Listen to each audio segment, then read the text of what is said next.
Oh, But sorry. as soon as a baby finishes breastfeeding, do you go back and feed that baby what? Breast milk?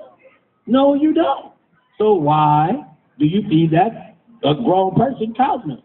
So when I say all these things, you can drink cow milk. It's not a bad thing for you if you like it, but you just have to know vitamin A and vitamin D are put in milk after it comes out of the cow. People didn't know that. Vitamin A and vitamin D does not come out of a cow. It does not come in milk. You have to put that in milk. Oh. Milk is very high in fat, clogs your arteries. It's mucogenic, which means if you have allergies and you have a lot of runny nose and cough, milk can be mucogenic, meaning it makes your spit very thick. 80% of the world is lactose intolerant. 80% of the world cannot eat dairy or cheese. So when you look at all that, if you don't pasteurize the milk, then it can have a lot of bacteria, and then you can get sick. It has calcium, and that's a very good thing. Calcium is good, but there's just as much calcium in a bowl of broccoli or a bowl of spinach as there happens to be in a glass of milk. All right? So it's very important that if you like milk and you tolerate it well, that's no problem. But if you're trying to lose weight, trying to get your cholesterol down, all these things, if you have bad food allergies, you may need to decrease the amount of milk that you're drinking. All right? I think I'm going to have one more. Yogurt's very good, and the reason why, it's still dairy, but yogurt has things in it that are very good for you, meaning you have probiotics in yogurt. When you buy yogurt, it's going to say you have active cultures. Oh, I love Active yogurt. cultures, that means that it's good bacteria that goes into your colon and helps generate other good bacteria so your colon can be balanced. It's very important. Yogurt is, to me, the only exception. All right? And so it's lower in fat, but do cows drink low-fat milk? Just asking. I'm just checking with you. Because if they do, then you do that.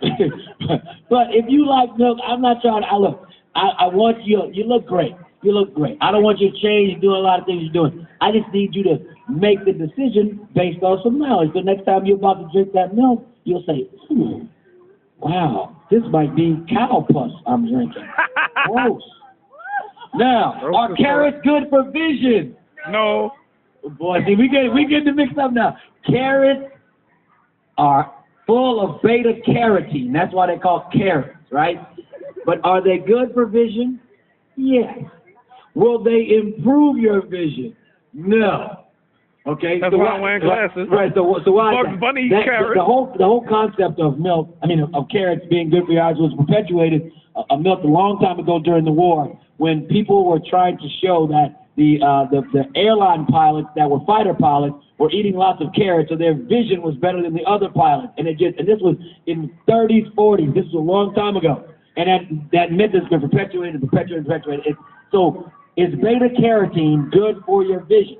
Yes, but you'd have to eat 1 million carrots basically for it to make a difference, and you're not going to eat that much. But if you have bad vision, if you have really bad vision, eating carrots could it help you slightly? Sure. But if you have great vision and you want your vision better, carrots are not going to help you. All right. Well, I figured that. Bugs Bunny like carrots. I'm in with this.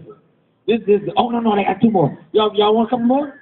Okay, so turkey. Turkey is full of tryptophan, so when you eat it, you get sleepy after Thanksgiving. Is that true? I guess so. I know everybody gets sleepy after Thanksgiving. Yes. But it's not from the turkey. There's just as much tryptophan in beef. There's just as much tryptophan in other meats. You have to eat 25 turkeys for it to be enough tryptophan for you to go to sleep. The reason why you're falling asleep is because you're eating so much food and you're drinking so much Crown Royal. And Crown Royal isn't paying me for that endorsement.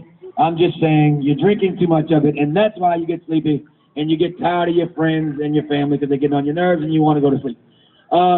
That's the other one. And the fresh versus frozen vegetables. Now I'm in with that one because that's a controversial one. But the issue becomes when you have fresh vegetables are great if picked at the right time and given to you in the right place. But if you have a fresh green bean and they pick it before it's ripe because they got to truck it in from Cleveland, Ohio to New Orleans, then it's picked before it's ripe. It doesn't get all the nutrients. It's sprayed with pesticides and blah, blah, blah, blah. If you get those same green beans and they're in a can, they're picked at the peak of freshness. Okay. If you get them in frozen, they're picked at the peak of freshness, and then all that is into that vegetable at that time. So if you get that and you eat it, it's not horrible for you. It's really not. And at times it can be better for you than a frozen a fresh or an organic fruit or vegetable.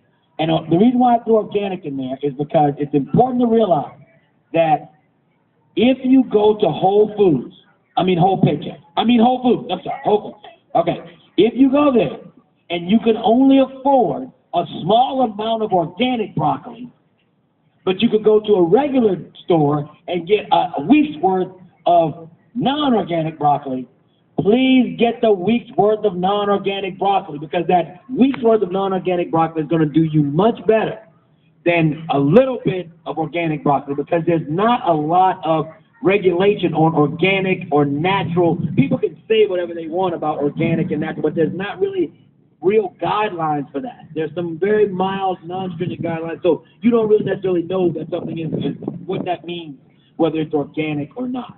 Okay? So just remember, I want you to eat your 5 fruits and vegetables. I want you to do that. And I'm going to throw this one more thing out there for my young people out in the streets and my people that are coming here and you're going to go home and do the things that you need to do. I'm the doctor for the people, Dr. Corey Hebert. I've been doing this on TV, on the Oprah Winfrey Show, on the Ellen DeGeneres Show. I have a segment on Dr. Oz Show, so I've been doing this a long time. The issue for me is that I'm trying to save our young black boys in this city, and what I want you to do is I got 5 rules. So this So you have your grandson, your son. These are the things I need you to do. The first one